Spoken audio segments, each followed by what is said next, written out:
Hello students. आज के अपने लेक्चर में हम लोग इम्पॉर्टेंट इंस्ट्रूमेंट्स और उनके यूजेस देखेंगे जो कि यूपीएससी में पूछे जाते हैं और बीपीएससी में भी, और हम लोग इसका प्रीवियस ईयर क्वेश्चन भी देखेंगे। ठीक है, तो चलिए स्टार्ट करते हैं। पहला इम्पॉर्टेंट इंस्ट्रूमेंट है अल्टीमीटर। अल्टीमीटर जो है वो एल्टीट्यूड को नापता है, मतलब हाइट, ऊंचाई को। किसी पहाड़ की ऊंचाई जो है वो कितनी है, कोई जहाज़ कितनी ऊंचाई पे उड़ रहा है, ठीक है, ऊंचाई को नापने के लिए अल्टीमीटर का प्रयोग किया जाता है। अल्टीमीटर से ऊंचाई नापते हैं। नेक्स्ट है हमारा आमीटर। आमीटर इलेक्ट्रिक करंट को नापता है, इलेक्ट्रिक करंट का स्पीड, स्ट्रेंथ को। ठीक है, ये हम लोग कल देखे थे कि इलेक्ट्रिक करंट का ऐसा यूनिट एम्पियर होता है, एम्पियर, और इसको नापने के लिए क्या होता है, आमीटर। नेक्स्ट है गैल्वेनोमीटर। गैल्वेनोमीटर इलेक्ट्रिक करंट को नापता है। देखिए दोनों में क्या डिफरेंस है। गैल्वेनोमीटर ये बताता है जैसे कोई तार है तो इस तार से बिजली प्रवाहित हो रही है या नहीं हो रही है। अगर इसमें गैल्वेनोमीटर लगा है तो ये बताएगा कि इस तार से बिजली प्रवाहित हो रही है। ठीक है, ये बस इतना ही बताता है। पर आमीटर बताता है कि कितनी बिजली प्रवाहित हो रही है, 5 एम्पियर, 10 एम्पियर, 15 एम्पियर, ज़्यादा बिजली प्रवाहित हो रहा है कि कम बिजली प्रवाहित हो रहा है, ये आमीटर बताता है। जबकि गैल्वेनोमीटर सिर्फ ये बताता है कि बिजली प्रवाहित हो रही है या नहीं हो रही है। ठीक है, नेक्स्ट है हमारा 4 number volt meter. Volt meter potential difference बताता है, विभवांतर, जो कि कल हम लोग देखे थे कि विभवांतर का ऐसा यूनिट वोल्ट होता है। ठीक है, और ये वोल्ट मीटर से नापा जाता है। नेक्स्ट है वाट मीटर। तो वाट किसका ऐसा यूनिट है, पावर का। तो वाट मीटर क्या बताएगा, पावर को बताएगा। इलेक्ट्रिक सर्किट में पावर है या नहीं है, ये वाट मीटर से पता चलता है। फैथोमीटर। फैथोमीटर जो है वो समुद्र की गहराई को नापता है। जैसे ऊंचाई को नापने के लिए अल्टीमीटर का प्रयोग करते हैं, वैसे ही समुद्र की गहराई को नापने के लिए फैथोमीटर का प्रयोग करते हैं। ठीक है, फैथोमीटर से समुद्र की गहराई नापते हैं। नेक्स्ट है एनीमोमीटर। एनीमोमीटर हवा की दिशा और हवा का स्पीड बताता है कि हवा का स्पीड कितना और किस दिशा में हवा बह रही है। जैसे एक ऐसे रहेगा और ये इस तरह से तीर, और इस तीर को ऐसे जोर जोर से घुमा दीजिएगा तो ये वापस उसी दिशा में आ जाएगा जिधर हवा बह रही है, जिधर की तरफ हवा बहती है। तो एनीमोमीटर जो होता है ये हवा की दिशा भी बताता है और हवा का स्पीड भी बताता है। ठीक है, नेक्स्ट है हमारा बैरोमीटर। बैरोमीटर जो है वो एटमॉस्फेरिक प्रेशर बताता है। कल हम लोग देखे थे कि प्रेशर का ऐसा यूनिट बार भी होता है, पास्कल भी होता है, न्यूटन पर मीटर स्क्वायर, एटीएम भी होता है। ठीक है, तो उसी प्रकार से वायुमंडलीय दाब, ठीक है, वायुमंडलीय दाब को नापते किससे हैं, बैरोमीटर से। नेक्स्ट है हाइग्रोमीटर। हाइग्रोमीटर जो है वो ह्यूमिडिटी बताता है। ह्यूमिडिटी मतलब आर्द्रता, आर्द्रता मतलब नमी, हवा में कितना नमी है। ठीक है, हवा में नमी कब होता है, गर्मी में। गर्मी के मौसम में हवाओं में आर्द्रता अधिक होती है, नमी अधिक होता है, यानी कि पानी अधिक होता है, क्योंकि पानी जो ज़मीन में होता है वो उड़ करके इवेपोरेट होकर हवा में आ जाता है। तो हवा में ह्यूमिडिटी ज़्यादा होता है, और ह्यूमिडिटी को नापते किससे, हाइग्रोमीटर से। किसी भी चीज़ में कभी भी एग्ज़ाम में देखिएगा अगर हाइग्रो लगा हुआ है तो ह्यूमिडिटी की तरफ चले जाइएगा। ठीक है, हाइग्रो मतलब ह्यूमिडिटी। उसी तरह से ये सब लिख लीजिए, अगर हाइड्रो लिखा हुआ है तो ये लिक्विड या वाटर से रिलेटेड, जैसे हम लोग हाइड्रो का हाइड्रोजन पढ़ते हैं, पानी में हाइड्रोजन होता है। ठीक है, हाइड्रोस्फेयर, हाइड्रोस्फेयर जो है वो वाटर से संबंधित होता है। तो हाइड्रो शब्द जो है ये वाटर से रिलेटेड होता है, या लिक्विड से, किसी भी लिक्विड से या वाटर से रिलेटेड होता है। हाइग्रो ह्यूमिडिटी से रिलेटेड होता है। और अगर हेलो लिखा है, हेलो, तो ये सलाइन से रिलेटेड होता है। सलाइन माने नमकीन, कोई भी नमकीन चीज़ से रिलेटेड होता है हेलो। ठीक है, हेलो या ज़ीरो, ZERO, अगर XERO ज़ीरो लिखा है, ZERO ज़ीरो नहीं, XERO ज़ीरो या हेलो लिखा है तो ये सलाइन से रिलेटेड होता है, नमकीन से। नमकीन पेड़ पौधों को ज़ीरोफाइट कहा जाता है या हेलोफाइट भी कहा जा सकता है, तो इसीलिए इसको याद कर लीजिए। हाइड्रो है तो पानी से रिलेटेड है, हेलो है तो नमकीन, और अगर हाइग्रो है तो वो आर्द्रता से रिलेटेड होता है। ठीक है, नेक्स्ट देखते हैं हम लोग 10 नंबर ऑडियोमीटर। नाम में ही इसका ऑडियो है, ऑडियो सुनते हैं हम लोग, तो ये साउंड की इंटेंसिटी को नापने के लिए ऑडियोमीटर होता है। बाइनोकुलर्स, बाइनोकुलर्स टेलीस्कोप को ही कहते हैं। ठीक है, बाइनोकुलर्स दो होता है ना, एक इस तरह से देखने वाला हाथ में पकड़ करके, और बच्चा सब बचपन में जो हम लोग देखते हैं छोटा वाला, जो छोटा वाला बच्चा में हमारे पास होता है उसको बाइनोकुलर्स बोलते हैं। और जब बड़ा होते हैं, दूर अंतरिक्ष में देखना होता है, तो उसका किसका प्रयोग करते हैं? टेलीस्कोप का। ये ऐसे स्टैंड पे खड़ा होता है और ये बड़ा सा ऐसे होता है, ठीक है, तो इसमें देखा जाता है। तो ये होता है टेलीस्कोप, जब दूर अंतरिक्ष में देखना हो और कहीं आसपास थोड़ा सा आगे देखना है तो बाइनोकुलर्स का प्रयोग करते हैं। एक ही चीज़ हुआ।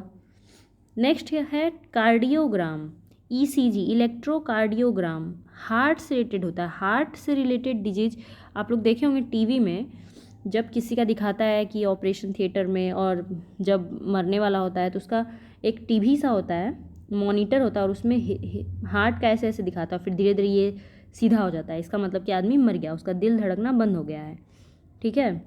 तो ये लाइन जो है सीधा हो जाता है। तो ये जो मॉनिटर होता है, मशीन, इसी का नाम होता है ईसीजी, ठीक है, ईसीजी। तो ईसीजी करते हैं तो पता ये हार्ट से रिलेटेड होता है, ठीक है। अगर कार्डियो कहीं भी लिखा हुआ है तो समझ जाइए कि हार्ट से रिलेटेड है। कार्डियो, कार्डियो वर्ड जो होता है वो हार्ट से रिलेटेड होता है। नेक्स्ट है इलेक्ट्रोइंसेफेलोग्राम, ईईजी, इलेक्ट्रोइंसेफेलोग्राम, ये ब्रेन के लिए होता है। ब्रेन के अंदर क्या चल रहा है, क्या बीमारी है, ये सब देखने के लिए इलेक्ट्रोइंसेफेलोग्राम का प्रयोग किया जाता है, ठीक है। हम लोग नेक्स्ट देखते हैं। नेक्स्ट है हमारा स्फाइग्मोमैनोमीटर, ठीक है। स्फाइग्मोमैनोमीटर जो होता है ये ब्लड प्रेशर को नापने के लिए, आप लोग कभी मतलब देखे होंगे कि बहुत लोग हॉस्पिटल जाते हैं तो हाथ में ऐसे करके लगा दिया जाता है कुछ यहाँ पर और दबाया जाता है, ठीक है। तो ब्लड प्रेशर को नापा जाता है, उसको बोलते हैं स्फाइग्मोमैनोमीटर, स्फाइग्मोमैनोमीटर। इसके बाद स्टेथोस्कोप, स्टेथोस्कोप डॉक्टर के गला में जो होता है आला, हिंदी में आला बोलते हैं, जिससे वो हृदय के साउंड को सुनता है, ठीक है, तो उसको बोलते हैं आला या स्टेथोस्कोप। फिर इंडोस्कोप, इंडोस्कोप मतलब होता है to examine internal parts of the body, शरीर के अंदर के हिस्से को एग्जामिन करने के लिए, फूड पाइप को देखने के लिए, पेट को देखने के लिए, गला को देखने के लिए जिस मशीन का प्रयोग किया जाता है उस मशीन को बोलते हैं इंडोस्कोप, ठीक है, तो शरीर के इंटरनल ऑर्गन्स के लिए। नेक्स्ट है लैक्टोमीटर, लैक्टोमीटर तो पता ही होगा, दूध की शुद्धता नापते हैं, ठीक है, प्योरिटी ऑफ मिल्क, दूध की शुद्धता नापने के लिए लैक्टोमीटर का प्रयोग करते हैं। नेक्स्ट है डायनेमो, डायनेमो क्या करता है? To convert mechanical energy into dynamo का मतलब जनरेटर होता है, ठीक है, डायनेमो और जनरेटर एक ही चीज़ हुआ। अब जनरेटर तो आप लोग देखे ही होंगे, जनरेटर से बिजली पैदा किया जाता है, यानी बिजली पैदा होता है। कैसे होता है? तो उसमें कुछ होता है, उसको ज़ोर ज़ोर से घुमाया जाता है पकड़ के, ठीक है, उस जो हैंडल होता है उसको ज़ोर से पकड़ के घुमाते हैं।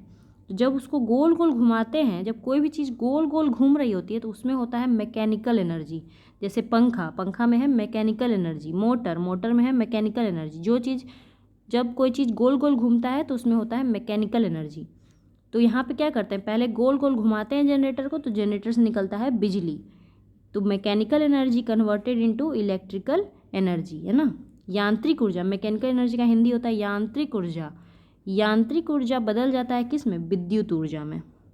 तो ये होता है डायनेमो, ठीक है। नेक्स्ट है माइक्रोस्कोप, माइक्रोस्कोप का आप लोग को पता है सूक्ष्मदर्शी, जिससे कोई छोटा छोटा चीज़ को मैग्नीफाई करके देख सकते हैं, बड़ा करके देखते हैं। बहुत लोग के घर में लेंस होता है पेपर वेपर पढ़ने के लिए। नेक्स्ट होता है पेरिस्कोप, पेरिस्कोप का प्रयोग सबमरीन्स में करते हैं, ये हम लोग पिछले लेक्चर्स में पेरिस्कोप पढ़ चुके हैं, ठीक है। सबमरीन जो होता है उसमें ऊपर देखने के लिए, बाहर देखने के लिए, समुद्र के ऊपर देखने के लिए पेरिस्कोप का प्रयोग किया जाता है, ठीक है, पनडुब्बियों में। नेक्स्ट होता है पॉलीग्राफ, पॉलीग्राफ टेस्ट का नाम आप लोग सुने होंगे, इसको लाई डिटेक्टर मशीन या झूठ पकड़ने वाली मशीन बोलते हैं। झूठ पकड़ने वाला टेस्ट टीवी में देखा होगा, जो चोर लोग होता है वो लोग से पूछा जाता है मशीन के पास बैठा करके, और बहुत कुछ लगा दिया जाता है, मशीन तार वार लगा दिया जाता है उसके बॉडी में, और उससे क्वेश्चन पूछा जाता है, और अगर वो झूठ बोलता है तो फिर रेड लाइन आ जाता है, अगर वो सच बोलेगा तो ग्रीन लाइन आ जाता है। तो इसको बोलते हैं पॉलीग्राफ, वो लाई डिटेक्टर मशीन होता है, ठीक है। ये काम इस पे करता है कि जब कोई आदमी झूठ बोलता है तो उसके दिल की धड़कन, उसका जो गति होता है वो चेंज होता है, तो उसको ये जो मशीन है वो पकड़ लेती है। नेक्स्ट है रडार, रडार क्या होता है? Direction and range of aeroplane. जैसे कि रडार का मतलब होता है, जैसे मान लीजिए कि यहाँ पे हमने कोई रडार लगाया है, तो इस इतना एरिया में, इसके आसपास इतना किलोमीटर में अगर कोई एरोप्लेन, कोई फाइटर जेट कुछ भी इन करेगा तो इसको पता चल जाएगा, ठीक है। कोई विदेशी बाहर से फाइटर जेट आ गया हमारे एरिया में, तो ये रडार जो है उसको पकड़ लेता है, पकड़ लेता है मीन्स डिटेक्ट कर लेता है, तो ये होता है रडार। नेक्स्ट होता है ऊडोमीटर, ओडोमीटर का मतलब रेन गॉज। रेन गेज क्या होता है? रेन गेज मतलब बरसात, कितना बारिश हुआ, कितना सेंटीमीटर बारिश हुआ, इसको नापने के लिए ओडोमीटर। ओडोमीटर एक स्पेलिंग का अंतर है, यू और ओ। ओडोमीटर होता है गाड़ी में लगा हुआ होता है, आप लोग बाइक वगैरह में देखे होंगे, कितना दूरी तय किए हैं वो बताता है ना, बाइक में कितना डिस्टेंस चले हैं ये बताने के लिए होता है ओडोमीटर। और पायरोमीटर, पायरोमीटर जो होता है हाई टेम्परेचर को नापने के लिए पायरोमीटर, बहुत ज़्यादा तापमान है किसी चीज़ का तो उसको नापने के लिए पायरोमीटर का प्रयोग करते हैं। ठीक है, तो ये था कुछ इम्पॉर्टेंट जो है इंस्ट्रूमेंट्स जो कि एग्ज़ाम में पूछा जाता है। ठीक है, इतना ही सा अगर आप याद कर लेते हैं तो आप सफिशिएंट याद कर लीजिएगा, जो कि आपसे इसके बाहर एग्ज़ाम में नहीं पूछा जाएगा। चलिए हम लोग प्रीवियस क्वेश्चन भी देख लेते हैं रिलेटेड। पहला है the device use to measure electric current. Electric current को मेज़र करने के लिए कौन सा डिवाइस का प्रयोग करते हैं? Volt meter, ammeter, voltameter, potentiometer. तो हम लोग को पता है वोल्ट मीटर। वोल्ट मीटर से पोटेंशियल डिफरेंस नापा जाता है। ठीक है, वोल्ट मीटर से क्या नापते हैं? Potential difference. इलेक्ट्रिक करंट नहीं नापते हैं। इलेक्ट्रिक करंट किससे नापते हैं? आमीटर से। आमीटर का प्रयोग किया जाता है इलेक्ट्रिक करंट नापने के लिए। तो आंसर हो गया। नेक्स्ट देखिए, नेक्स्ट है which of the following is not correctly match. कौन सा सही नहीं है? वोल्ट मीटर पोटेंशियल डिफरेंस, अभी तो पीछे बात किए थे वोल्ट मीटर से पोटेंशियल। देखिए क्वेश्चन कितना रिपीट हुआ है, पीछे भी पूछा है फिर यहाँ पूछ दिया है। आमीटर इलेक्ट्रिक करंट, फिर यहाँ पूछ दिया। पोटेंशियोमीटर से इलेक्ट्रोमोटिव फोर्स, पोटेंशियोमीटर भी पीछे के क्वेश्चन में था, है ना, यहाँ पे देखो डी नंबर में। तो यानी कि जो ऑप्शंस हैं वो भी आगे चल के क्वेश्चन बन सकते हैं, है ना। पोटेंशियोमीटर से इलेक्ट्रोमोटिव फोर्स और गैल्वेनोमीटर से रेसिस्टेंस। ठीक है, तो बताइए कौन सा सही नहीं है? ठीक है, रेसिस्टेंस के बारे में कल हम लोग पढ़े थे, हिंदी में कहते हैं प्रतिरोध, और इसका स्थायी मात्रक होता है ओम। तो इसको नापने के लिए भी ओम मीटर का प्रयोग किया जाता है। ठीक है, ओम मीटर का। गैल्वेनोमीटर भी इलेक्ट्रिक करंट ही बताता है कि किसी तार में इलेक्ट्रिक करंट है कि नहीं है, ये बताता है गैल्वेनोमीटर। और आमीटर बताता है कि कितना इलेक्ट्रिक करंट है। ठीक है, रेसिस्टेंस तो नापते हैं ओम मीटर से। ठीक है, नेक्स्ट देखते हैं हम लोग। EEG electroencephalogram is used in monitoring. किसको मॉनिटर करने के लिए EEG का प्रयोग करते हैं? हार्ट को कि ब्रेन को? बताइए। ठीक है, इसका आंसर आप लोग बता सकते हैं आराम से। नेक्स्ट हम लोग देखते हैं which instrument is use to measure humidity. Humidity मतलब आर्द्रता, नमी। नमी को नापने के लिए कौन सा इंस्ट्रूमेंट का प्रयोग करते हैं? तो अभी बताए थे हाइग्रोमीटर। हाइग्रोमीटर मतलब ह्यूमिडिटी। अगर हाइड्रोमीटर है तो यानी ये वाटर से रिलेटेड है, हाइड्रोमीटर। पायरोमीटर टेम्परेचर, बहुत ज़्यादा टेम्परेचर हो तो पायरोमीटर का प्रयोग करेंगे। और लैक्टोमीटर दूध की शुद्धता नापने के लिए लैक्टोमीटर का प्रयोग करते हैं। ठीक है, तो एग्ज़ाम में इस तरह के इंस्ट्रूमेंट्स और ये क्वेश्चंस पूछे जाते हैं। सारा आप लोग को जो है साइंस का प्रीवियस ईयर क्वेश्चन के साथ सारा चैप्टर जो है वो एक एक करके करवा दिया जाएगा। आप लोग प्लीज़ इसका नोट्स बना लें। और जो एग्ज़ाम होने वाला है BPSC का 30 सितंबर को प्रीलिम्स, उसके लिए आप लोग रेडी रहें अभी से। ठीक है, किसी को कोई भी डाउट हो तो आप लोग कमेंट में पूछ सकते हैं। Thank you.